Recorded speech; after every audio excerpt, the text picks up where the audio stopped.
While we still have a lot of work to do, I'm really glad we've made strides in closing the gender pay gap. Women's increased incomes have led to significant changes in household dynamics. More women are becoming the primary or even sole breadwinner for their family. This change is great and has led to many positives for both men and women. However, our culture is still caught up in traditional gender roles, especially when it comes to money. Many people expect a man to be the primary breadwinner in a relationship. This leads to awkwardness, confusion, and tension. In today's episode, we're going to be talking about those feelings, especially from the lens of men. There is no better person to have this conversation with than my friend Ed Coambs. Ed is a financial therapist and has over 20 years of experience working with individuals, couples, and families experiencing a wide range of money-related distress. In this conversation, we dive into topics such as overcoming your internal feelings about contributing less financially, managing money with your partner without feeding resentment, and responding to friends when they joke about the income disparity in your relationship. A lot of juicy topics, so if you're ready for it, I hope you enjoy my conversation with the firefighter turned certified financial therapist, Ed Coambs. You know those moments where you think, I wish I would have learned this in school? Those are the topics that we love to talk about. Join me each week as I interview experts sharing their strategies for solving problems that us young adults will face throughout our 20s and 30s. So what are you waiting for? If you want new episodes about adulting advice every Monday, hit that follow button.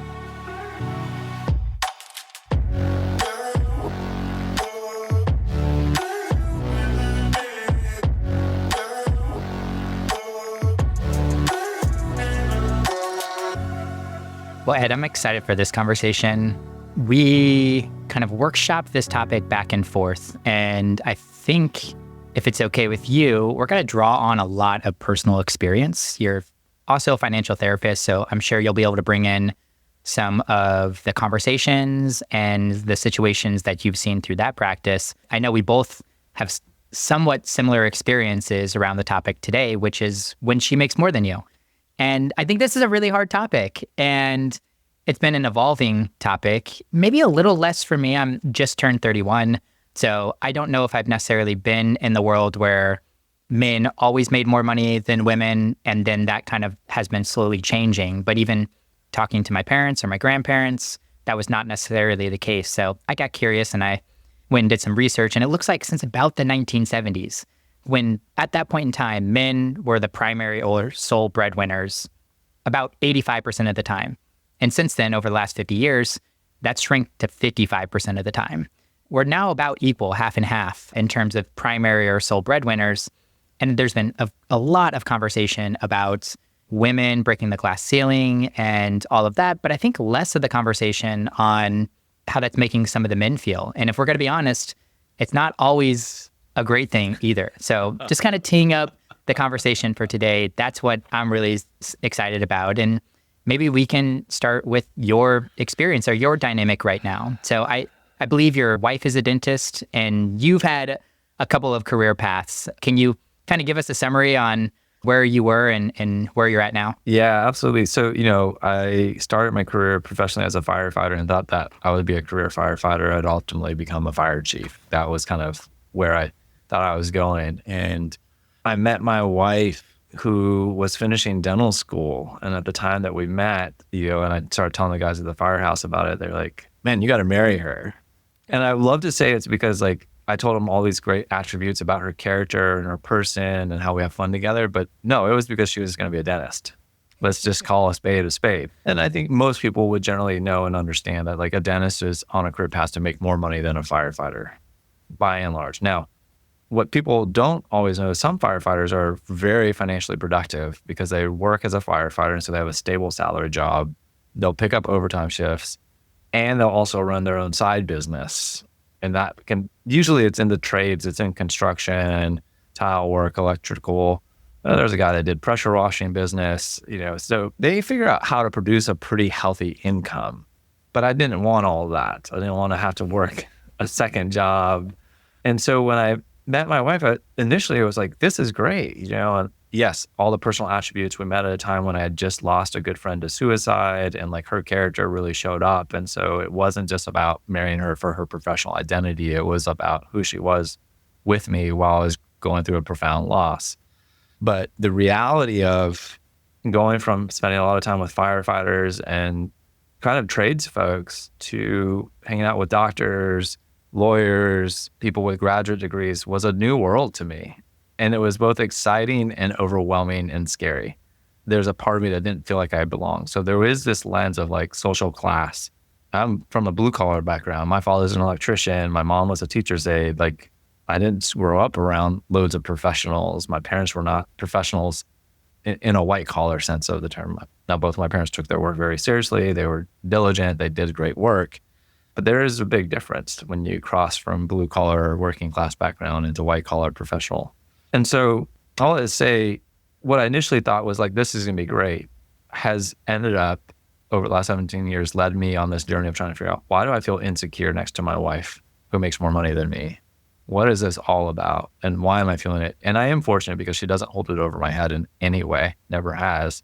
Sometimes over the years, I've wished that I could say, well, I feel this way because she's made me feel bad about it, but she hasn't. I mean, credit to you, honey. You're a bigger person than me, I guess. But when I left the fire service, I initially thought, I'm going to understand this money thing. I'm going to get my MBA, my CFP. I know how money works. This is great. And that helped us get launched pretty well in our early career phase. But there were some misunderstandings that just knowing how money works didn't solve psychologically. I still felt this angst, this discomfort. And then we were ready to have a family, and she was on had her dental practice going. She was working. She was making good money. I had transitioned, was working at Vanguard. I was in the call center. I was not making great money. And so it was like, well, who's going to stay home with our firstborn child? Well, guess who draws that stick? And pragmatically, I think this is true for a lot of couples. It's the person that's making less money. And this has long-term career impacts when we exit the labor force to enter kids. And there's certainly values of staying home and taking care of kids that are kind of hard to we can't quantify the number impact, but there are the values of also being around with the kids. But that really started to magnify this difference in gender, breadwinning, and experience, because at least in our social circle, most of the male partners were the breadwinners for the coupleship. They maybe had been partnered with someone else that had higher education, but she would take a step back. And so during the week, I would be going to the playground while my wife was going to the dental practice. I wouldn't be talking with my buddies. I would be hanging out with my buddies' wives. That was a weird dynamic. It was breaking some social norms. And so I ended up back in school to become a couples therapist, to understand how couples and people work and to try to get my head around this. And what I've come to appreciate is that gender socialization is a very real thing. Gender expectations are a very real thing. And while my personal values fully support women being at the highest levels of all society, my psychological experience of being partnered with someone who had a higher social position than me has created tremendous insecurities. Has exposed tremendous insecurities that I wouldn't have known were there otherwise. Had I married a teacher or someone else who wasn't on the income path my wife has been on, maybe this wouldn't have shown up in the same way. Because for men, we've been socialized to be providers so often.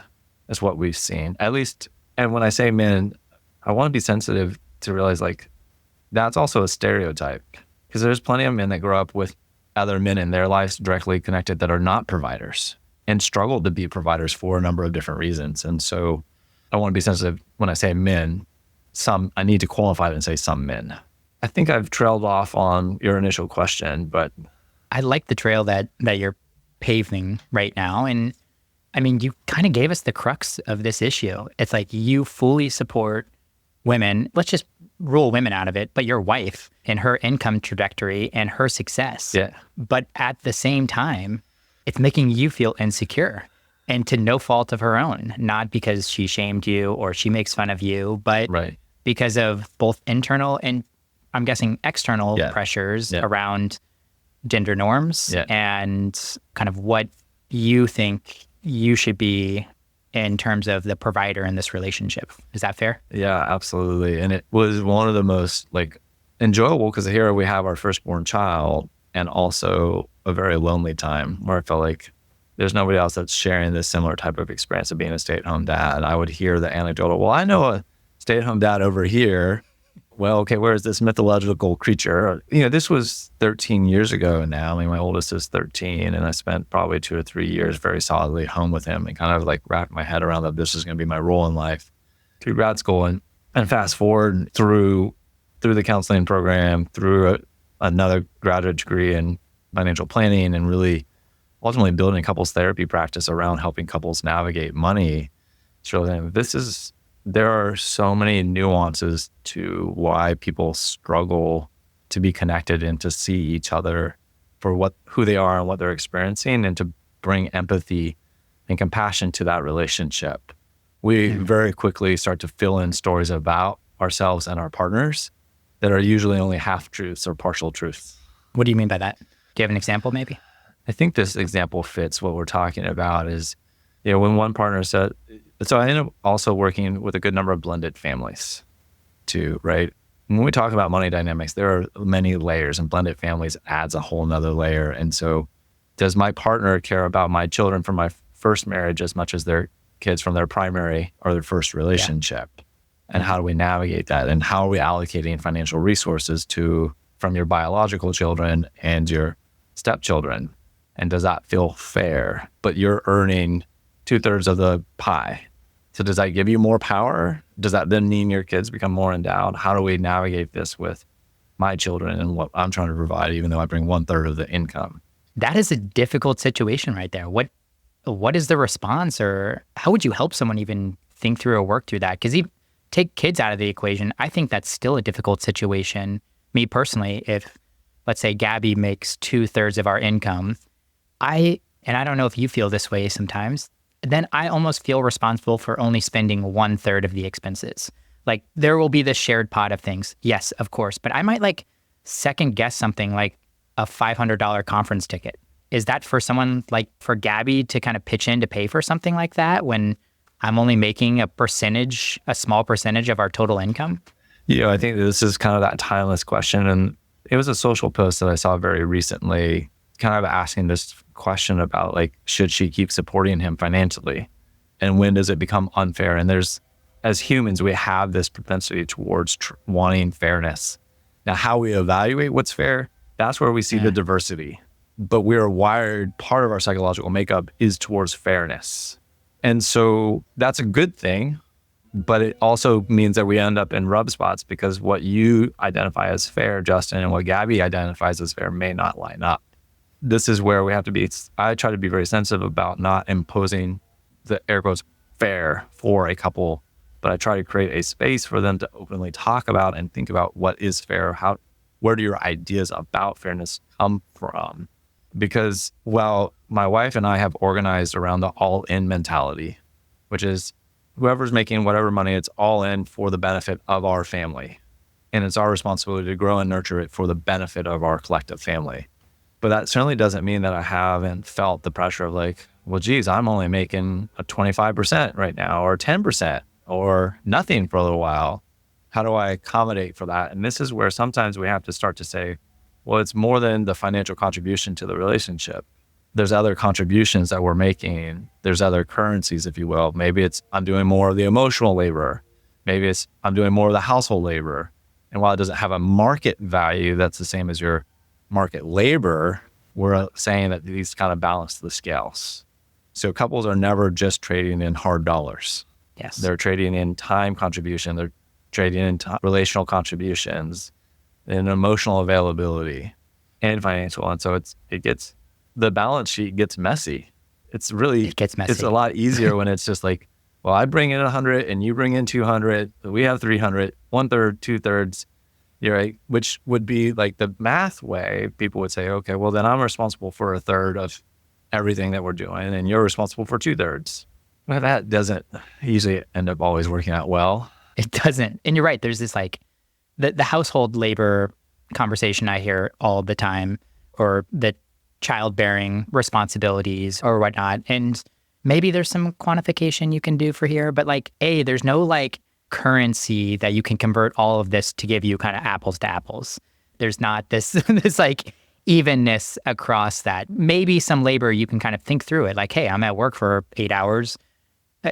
This is what your 8 hours looks like during the day. But then you talk about things like emotional labor too. There are like many of other things that one partner can bring to the table, and while the other one might not be able to because they're focused on their career or something like that. Yeah, and I came across an article recently that reminded me, is because I don't work with this population of folks where one person identifies as a sugar baby and there's the sugar daddy, right? That's not a community of folks that I interact with a lot of, so I'm not making a statement for or against it, but like they've worked out a currency exchange where one person brings the money and the other person brings the looks.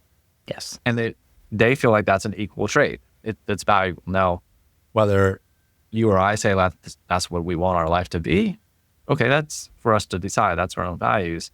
But they've gotten to a very clear, like, I'm bringing the beauty and the youth typically, and you're providing the air quote unlimited resources.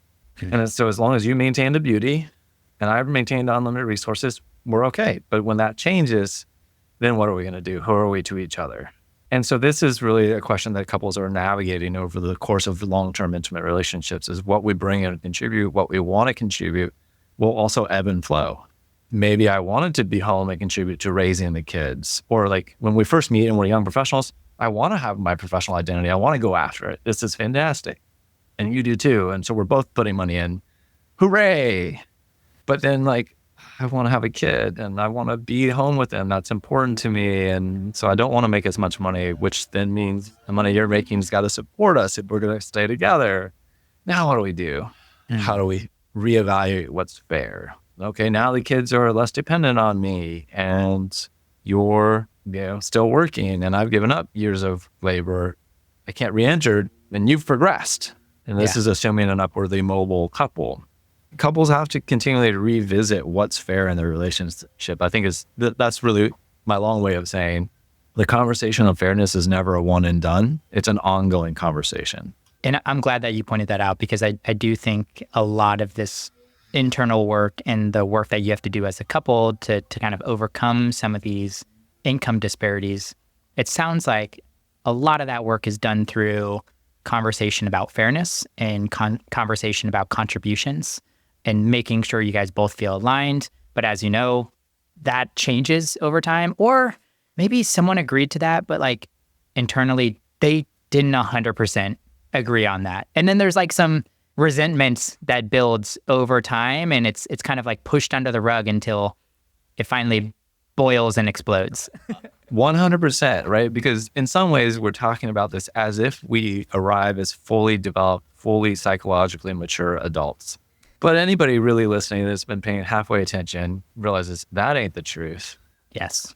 And very few of us can speak our full and honest truth at any one point. Right? Because being fully honest and vulnerable about what we want and what we need is scary. Because on the other side of that is potential rejection.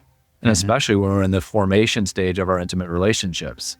So on the one hand, we're sharing everything, but often we're not sharing anything at all about ourselves in early intimate relationships. Right? We're sharing what we want to have the other person see so that we're desirable. And we're kind of skirting around the other undesirable parts. And if we haven't done any of our own real psychological work, then we don't even know that we might be hiding things from ourselves. When couples come to the table and start to partner with each other, they have their whole family history about how relationships are navigated. They have their religious or cultural traditions around how relationships are navigated. And those are setting sometimes very clear expectations about what you share or don't share. And sometimes there's very implicit. And so part of our task as adults is being able to start to sift through that and say, well, I didn't share that I actually want to be very sexual because I got a message in my cultural tradition that being sexually expressive is not good or not appropriate. I really actually want to make a lot of money and have a lot of wealth, but my cultural tradition said having wealth is evil or bad. Or the other way around is I'm afraid to say that I want to be a stay-at-home parent because like this group of society is saying to be a great woman means to go after my career. And so now I'm at conflicts because I have this other part of me that really just wants to be a stay-at-home parent. So we can come at it from a lot of different angles where we may not feel like we even have the space to be fully honest about what we want because of our cultural family conditioning. That's where a lot of the therapy work comes into play of claiming personal agency, being able to recognize that there is a spectrum of ways to live. And ultimately, we have a responsibility to choose because most of it's chosen for us through our childhood. And so the task of adulthood is being able to reflect on what was chosen for us and then making decisions about what do we want for ourselves as adults now that we're more and more capable of discerning. That totally makes sense to me. I mean, did that play a part in you kind of overcoming some of your own insecurities or thoughts around this? Because I mean, I understand getting aligned with your partner on contributions and fairness and always having those conversations. But just because you got aligned on that, that might have suppressed or maybe evened out a little bit of some of the insecurity that you were feeling. But at the end of the day, that still probably pops up on occasion. Like, no offense, Ed, but like, I'm guessing you guys are both at a party together and you're sitting next to each other and someone asks, Ed, what do you do? And you say, I'm a financial therapist. And some people might find that interesting, but there's only so much dialogue. And then it flips to her and it's, I'm a dentist. And there's probably way more engagement on a question like that. And I'm imagining being in your shoes too, that I would be like, shoot, man, she always kind of gets the spotlight and she makes all the money and all of those things. But it sounds like you've done some of the work to overcome some of that insecurity. Yeah, I have, but it does show up. I think it was interesting because very early on, I recognized, I don't want to say that when we would go to new social environments and she would say she was a dentist, people would ask her for her card. When I left when people heard I was a firefighter, they're like, oh, that's cool. It sounds harsh. So I may need to reel this back in as people are self-interested. Definitely. And so like, oh, you're a firefighter. That's cool. What are you going to do for me? Nothing. Okay. Mm-hmm. So, oh, you're a dentist. Oh, I need a good dentist. I like a dentist. I feel more comfortable. But like when I was holding myself out as a financial planner, when I first left firefighting, nobody was asking for my card. Now, some of that may have been my own insecurity, self-sabotaging too. So sure. There was some of that. But as I was a couples therapist and would hold myself on that way, nope, nobody was like, oh, cool, can we come see you? And so like from a business development standpoint, that would have like evoked this insecurity and frustration. Like, see, it's just so easy. Like I would be in the kids' consignment shop looking at something and I'd strike up a conversation with a mom and say, oh yeah, my wife's a dentist, just casually. And she'd go, oh, that's cool, where is she? And then I would say her and then next thing you know, she's scheduling an appointment at my wife's dental practice. Like, sometimes you end up partnering with a person who has a professional status that is very socially desirable or attractive. And that can be another place of insecurity. I think the old phrase is you're the doctor's wife. Well, I'm the doctor's husband. And, like it or not, in our society, we value certain professional identities way more than others. No one's impressed when you say, oh, I'm a garbage truck driver. Oh, really? That's so cool. Tell me all about that. I don't think that happens. But I think it's challenged me to continue to look for and remember, where does my self-worth really come from? And this is something I talk about with my clients a lot, is because we also in our society blend our professional identity with our self-worth. Yes. And so this is more philosophical and conceptual and harder to live into practically. But my belief now is that our self-worth is intrinsic to being human. So if you're alive and you're living today, my belief is that you're worthy and valuable, independent of anything that you do, have done, or believe. Like all humans have intrinsic worth and value. Now we add other layers of value to humans. And one of the values that we've been talking about is market value. And that's purely an economic proposition. The market says, Justin, you are valuable in the market to provide this service. These are what the market will pay. That doesn't make you inherently a more valuable person than me, intrinsically. And so I think that's a big reckoning, is where do we turn for our self-worth? And a lot of people will turn to the spiritual traditions to kind of fill in that void or gap around self-worth. Therapy offices are full of us trying to figure out how to take care of our ego, bruised ego, or build our self-worth, or, whatever the language is. And so, our sense of self is really important. And, there's this old phrase that, probably you heard as a kid too, is sticks and stones may break my bones, but words will never hurt me. Yes. That's the biggest crock of shit. It is. It's the opposite. It's the opposite. Words are so damaging. And our sense of self is a very real thing. While it's intangible in one way, it has its own body to it. It's structured within our mind, our nervous system, our neural pathways. It can be injured. When we really look at insecurity, as many right things as my parents did do, there was places of emotional insecurity that I've internalized and continue to struggle with. And so this is not about blaming my parents as much as it might sound that way to some. It's about acknowledging also that my parents had their own places in life where they developed insecurities about themselves. And they did the best they could to buffer me from those. And yet no parent is perfect from buffering their children against their own insecurities. Some parents are unaware that they're doing that. Some are aware. I think that's where there can be a big place to come to reckon with. At the end of the day, it really comes down to what were your developmental experiences? How did that shape your sense of self? And that all just bubbles right up into the very practical, like, well, when she makes more, I feel insecure. Words can be piercing. I've had many of injuries in my life, and they suck for a period of time.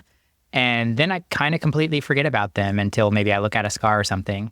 But words, man, I remember, one example that I had, it was probably episode 5 or 6 of this podcast.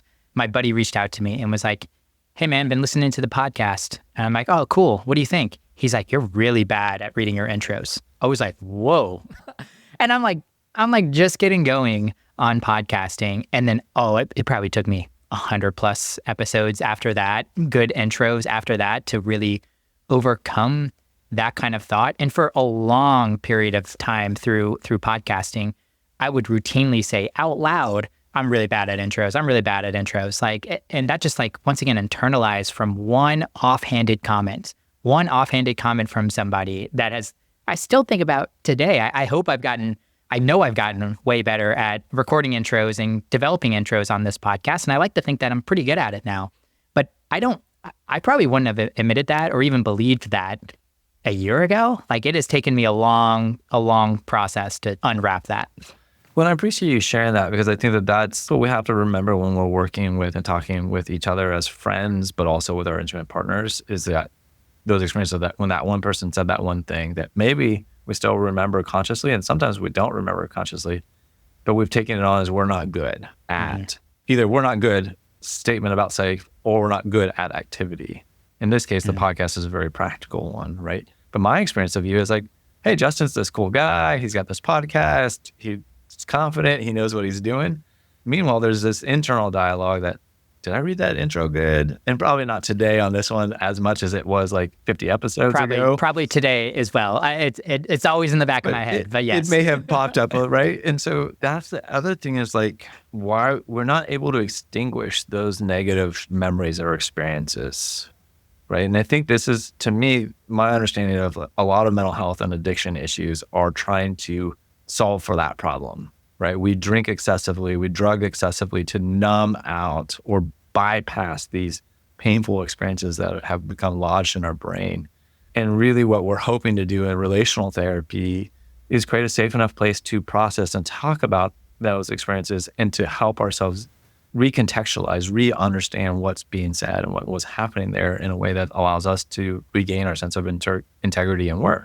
In the context of talking about money, people get all kinds of messages through their childhood that they're bad with money, they're not good with money, they're irresponsible with money, or that they have to be overly responsible because the adults in their life are not able to take care or manage the money. And so then when they partner with someone who's being irresponsible with money, they feel a lot of resentment because they're in adult intimate relationships. There's an expectation of equality for most of us. And if it doesn't start that way, you certainly want to get there. Some of us come into it with the expectation, well, I'm going to be the financial caretaker. It gives me a source of pride. And the other person comes in with a sense of, I just want someone to take care of me financially. That's not an uncommon pairing, consciously or unconsciously. But at some point, resentment definitely starts to build, because this is not a relationship between adult partners. This is a power dynamic, a parent-child dynamic, and it feels like crap. Changing subjects, Ed, I know we only have a little bit more time together, and although I'm not sure if we had tons of practicals on overcoming this, probably because it's just a very hard thing to do, it was really just a thought exercise or an opportunity for people to explore and be honest with themselves on where resentment might be coming from, their relationship with their significant other right now. But if it was just between the two of us, it was just Gabby and I, that's all that really impacted our own relationship, we might be able to overcome this. But then you dump on top of the fuel other people's opinions and other people's feelings. And one that has come up in some of my friendship circles on this dynamic where a significant other way outperforms from an income standpoint the other person is just like jabs or jokes. Like I got a friend that I'm thinking about right now, and his wife makes, I don't even know how much more, but a significant amount more. Let's just, for easy numbers, probably like he makes 40 grand, she makes like 300 grand. And everybody in our circle knows that there's this big disparity. And I can tell he often gets some jokes on, if we're out and it's just us guys hanging out or something, and he swipes his credit card, he's a punching bag right away. Like, oh, I'm glad she bought that for us or something like that. How do you work through maybe some of the other pressures that are maybe even continuing to not allow you to extinguish your own insecurity and feelings around this situation? Justin, I'm laughing at myself as you're walking through this because I had some part of me just show up and say, punch the sucker. Yeah, and I was like, man, where did that come from? Because that's not my normal MO, right? My normal MO in that kind of comment, and I've had similar types of comments said to me, is to just shrink back and not say anything. And that's where the hurt and the shame and the resentment really gets stuck inside of us. And this is where I think it takes a lot of vulnerability on both intimate partners to be able to talk openly and acknowledge the reality that, like, the ideal might be that we're seen as equally valuable in society and in our relationship, but the reality is that's not the case. Mm-hmm. And so how can we turn towards each other and be supportive when that happens? Now, ideally, if these are good enough friends, we can have enough integrity to go back and say, hey, look, John, when you said this the other night, that actually hurt my feelings. This is a kind of a therapy phrase, but we're going to assume good intentions. You were wanting to be playful, right? But this actually hurt me. And the reality is, and this is the hard work for a lot of us, is sometimes we have to have these hard conversations and then really see people's true colors. And a good friend would be able to say, wow, I can see that. I'm sorry. I was just wanting to be playful or just razz you a little bit. Because I think a lot of us, I think men and women have a different version of being razzed or teased. I think both genders do it to each other. And it is part of a social process of pecking order and keeping people in places. But I think for long-term healthy, productive relationships, we really have to be open to how we're impacting each other. If for men, I'm speaking to us, men specifically, it's a growth edge to be able to talk to your buddy and say, hey, when you said this, it made me feel really uncomfortable. Here's why. And because if you have male friends that you've never done that with before, or you've never had another mature adult male do that, that's going to be scary as hell. And you might know that they're probably not going to receive it, so you don't do it, so you don't feel the blowback, right? It's like, hey, I know how John responds. He's just going to minimize it. Well, so then it's not relationally safe to bring it forward. And that raises up much harder questions about, do I need to maintain this friend or this friend group even? Because they're not able to be emotionally mature with me. And that's one of the hardest things when people are working towards getting emotionally healthy, is they actually often end up losing friends. And that's not the message most want to hear at that point, because they're usually so desperate to have friends and be accepted. Like when you're insecure, you can cling on to unhealthy relationships for unnecessarily long periods of time because your own self-worth is not intact. As you reclaim your own self-worth, you take more courageous, vulnerable moments and know that you'll be okay if you lose friendships, if you're doing it in a thoughtful way, right? If you go back and you start yelling and cussing out John, well, then you've just caused more of the same problem, right? Emotional maturity is not about counterattack. Emotional maturity is about acknowledgement of what hurts, with the expectation that you'll be treated with respect and understanding. And if you're not received with that, then you set boundaries and limits. That's hard. That's really freaking hard to do. Nobody wants to ruffle the feathers or cause confrontation. But I totally agree with you. And knowing this friend dynamic too, if that person had that conversation, they would receive it and receive it well and be thoughtful. I know, just being a third party perspective in this, that is truly just guys being guys, joking on each other, trying to get a laugh, maybe at the mercy of one person, but the group, it all has fun with it. But that's only good in certain situations. A, if that's not something that they're actually vulnerable or insecure about. But B, there's an equal share on the take and being the center of the joke too. It can't just be one person, and it can't be for something that they might be insecure about. But some of that responsibility is the person that is telling the joke. The other part of that responsibility is also the person receiving it and making sure they're being heard and someone recognizes that that is a sensitive topic for them. Yeah, and I think, what makes it so sensitive is, what we produce does become part of our identity. And I do believe from the bottom of my heart that we all have intrinsic worth and it's not connected to our market value.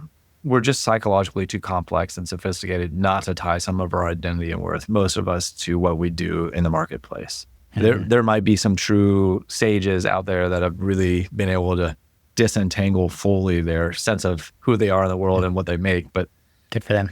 That's a unique soul. And look, I had the good fortune of hanging out with people that are deep on doing this type of work all the time, and the financial insecurities still show up, and the entanglements still show up. So psychologically speaking, I don't think we can actually fully disentangle this as much as we might try. But I think, when we tease people about things that are somewhat part of who they are, it's even more painful. And so like when we tease people about having flat hair or curly hair or brown hair, like, well, I didn't choose that fully. I mean, maybe I can choose some of how it's styled, but tease people for their cultural identities, like that's really offensive. And so I think that that's also a way to think about it is like social class and income is part of cultural identity. It's part of my place in the world. And this is, I think, why so many men are struggling is when they have the breadwinning wife. And this has been one of my big struggles is in some ways I experienced financial independence way before I ever thought I would or could. In our relationship, my wife was making enough money that I didn't need to work for us to live the standard of living that we wanted. So now all of a sudden, this idea that I'm gonna have to work for 30 years plus saving, I know you're into fire, so I know there's some other conversations about accelerated. In either way, like that, you take someone from thinking it's gonna be 5 years, 10 years, 20 years, and you all of a sudden you just lift that burden. You would think relief and gratitude would be the first response, but more often than not, it's anxiety, fear, who am I now?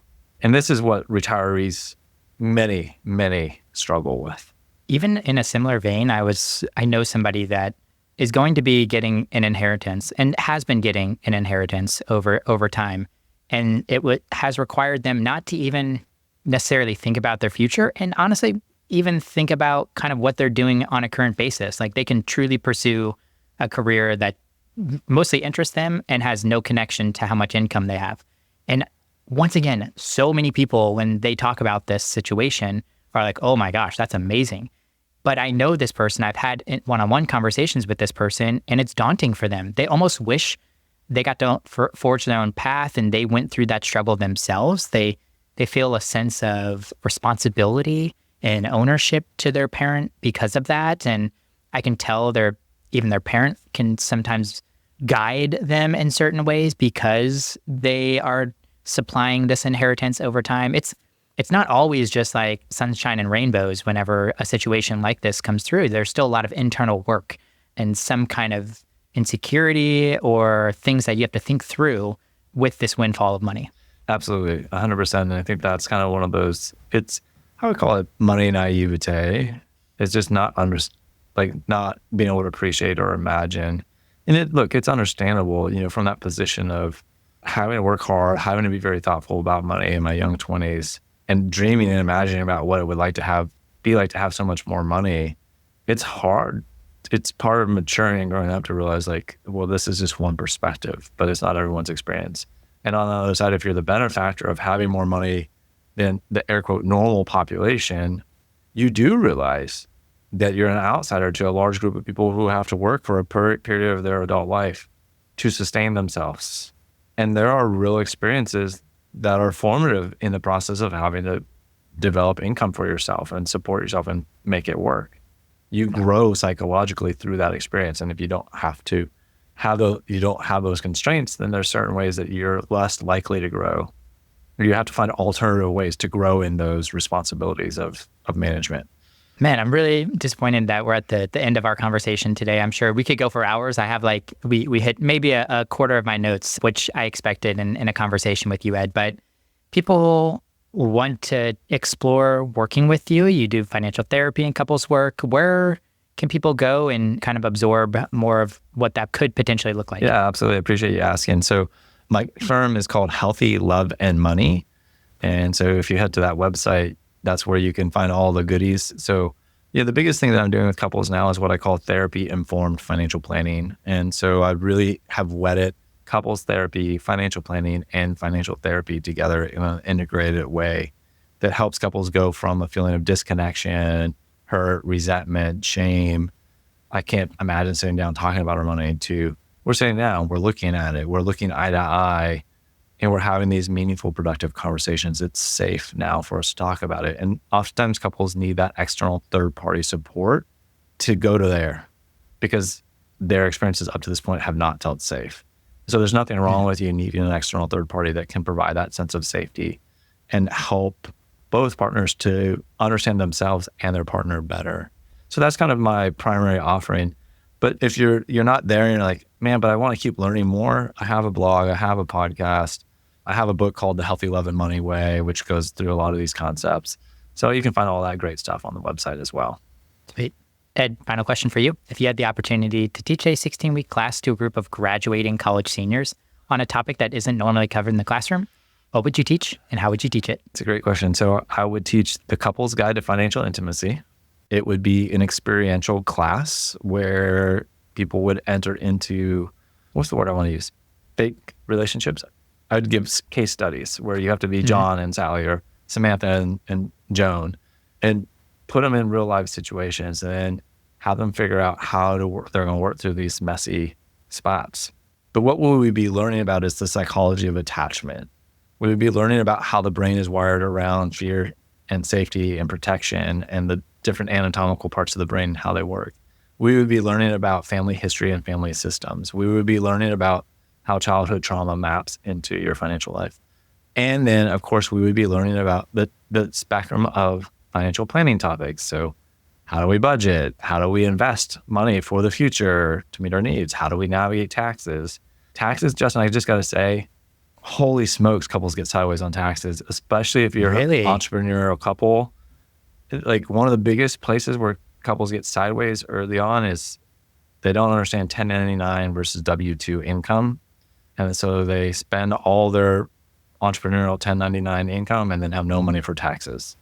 And so these are fundamental things that we've got to learn in order to navigate as a couple. And I think the big thing that I would want every student to leave with is a sense that money is a shared responsibility in an intimate relationship. It is not one person's responsibility. And one person doesn't get to be good and the other person gets to be bad.